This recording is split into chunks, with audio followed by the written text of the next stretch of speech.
Bismillahirrahmanirrahim. Assalamualaikum warahmatullahi wabarakatuh. Saya Sania Fajaria dari kelompok 6 sebagai pemateri pertama untuk menjelaskan mengenai penelitian etnografi dan studi kasus. Pengertian penelitian etnografi. Penelitian etnografi merupakan penelitian mengenai studi masyarakat termasuk mengenai pola kehidupan dan sudut pandang para partisipannya. Jadi, etnografi ini berasal dari dua kata, yaitu ethos dan graphos, di mana ethos adalah suku dan graphos adalah tulisan. Dapat dikatakan juga etnografi adalah tulisan mengenai masyarakat. Yang kedua itu ada tujuan penelitian etnografi. Yang pertama itu menganalisis pola kehidupan masyarakat. Jadi etnografer akan menganalisis bagaimana kebiasaan-kebiasaan dan juga bagaimana keseharian pada suatu masyarakat yang sedang diteliti. Terus yang kedua itu mengulik peninggalan sejarah. Para etnografer juga meneliti sejarah-sejarah yang ada pada suatu suku atau suatu kelompok masyarakat. Terus yang ketiga itu menganalisis pengetahuan budaya. Kayak misalkan mengenai pakaian-pakaian adat, tarian-tarian adat dan sebagainya. Selanjutnya ada karakteristik penelitian etnografi. Yang pertama dilakukan langsung di alam. Jadi para etnografer harus langsung berbaur dengan masyarakat. Yang kedua ada meneliti budaya. Jadi para etnografer ini meneliti mengenai bagaimana sih pola kehidupan masyarakatnya, adakah tarian daerah atau budaya-budaya mengenai pakaiannya dan sebagainya. Data diperoleh dari hasil lapangan. Jadi data-data yang diambil itu ya dari hasil yang para etnografer itu telah lakukan di lapangan. Terus yang keempat itu berinteraksi langsung dengan peserta. Yang kelima, budaya sebagai pandangan teoritis, di mana konsep budaya digunakan sebagai penafsiran terhadap hasil penelitian. Yang keenam itu adanya umpan balik. Nah, umpan balik di sini itu jadi adanya refleksi yang akurat dari perspektif dan perilaku manusia. Baik, selanjutnya di sini ada proses penelitian etnografi. Proses penelitian etnografi dilaksanakan di lapangan dengan waktu yang cukup lama. Biasanya berbentuk observasi dan wawancara secara ilmiah. Penelitian etnografi berdasar pada fenomena apa saja yang sedang diteliti seperti observasi.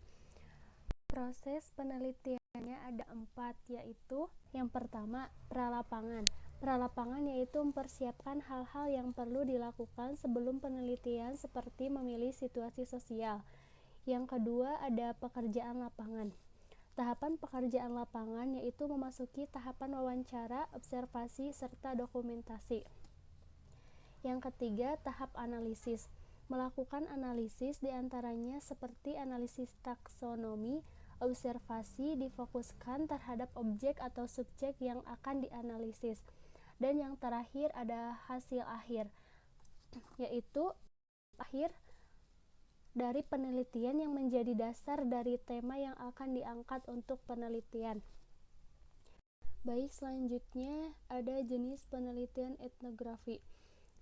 Menurut Muetzke ada 4, yaitu yang pertama etnografi klasik. Etnografi klasik adalah jenis penelitian yang menjelaskan tentang pola perilaku seseorang dalam kebudayaan pada suatu masyarakat. Yang kedua ada etnografi sistematis. Etnografi sistematis adalah jenis penelitian yang berfokus pada aturan hidup atau norma yang berkaitan kebiasaan atau budaya suatu masyarakat. Dalam artian, penelitian jenis ini tidak menganalisis interaksi partisipannya, melainkan menganalisis struktur budayanya. Yang ketiga yaitu etnografi kritikal. Etnografi kritikal adalah jenis penelitian yang digunakan untuk mengkritik suatu pola budaya yang kurang baik dalam suatu masyarakat. Dan yang terakhir yaitu etnografi interpretif. Etnografi interpretif Penelitian yang memfokuskan pada implementasi perilaku individu melalui pengamatan interaksi sosial. Dalam artian, etnografer menganalisis arti dari interaksi sosial yang terjadi. Selanjutnya, ada jenis penelitian etnografi. Ada 3. Yang pertama, etnografi kritis atau critical ethnography adalah jenis etnografi yang berfokus untuk meneliti ketimpangan dan diskriminasi terhadap suatu kelompok. Dalam artian, etnografer menganjurkan agar diskriminasi kelompok yang tertinggal dapat dihilangkan dari suatu kelompok yang mendominasi. Yang kedua yaitu etnografi realis atau realis etnografi adalah jenis etnografi yang berfokus pada analisis mengenai suatu hal yang objektif seperti kehidupan keluarga, relasi sosial, dan kehidupan dalam pekerjaan.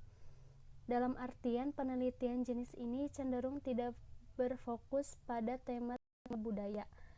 Dan yang terakhir yaitu ada penelitian kasus etnografi atau etnografi case study adalah jenis penelitian etnografi yang berfokus pada suatu kegiatan sosial serta perilaku yang unik dari kelompok masyarakat tertentu.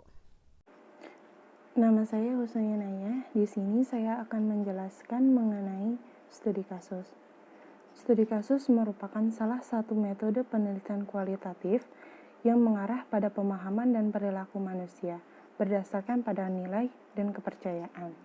Studi kasus juga merupakan suatu metode dalam penelitian yang meneliti akan fenomena yang terjadi dengan difokuskan pada pengalaman hidup seseorang.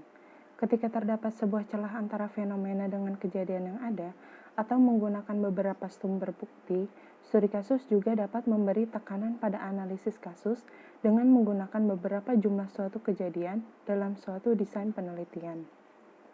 Perbedaan studi kasus dengan jenis penelitian kualitatif lainnya yaitu studi kasus hanya berfokus pada satu kasus tunggal. Selanjutnya, ada proses perancangan studi kasus. Yang pertama adalah menentukan pertanyaan penelitian. Pertanyaan penelitian merupakan hal yang sangat penting.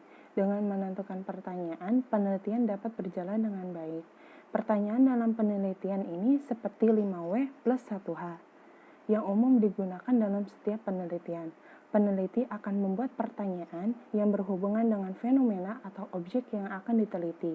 Peneliti melakukan studi pustaka terlebih dahulu untuk meninjau apakah sebelumnya telah ada yang meneliti, dengan tujuan melihat bagaimana hasil dari penelitian tersebut, sehingga peneliti memiliki acuan dalam membuat pertanyaan penelitian agar sesuai dengan tujuan penelitian.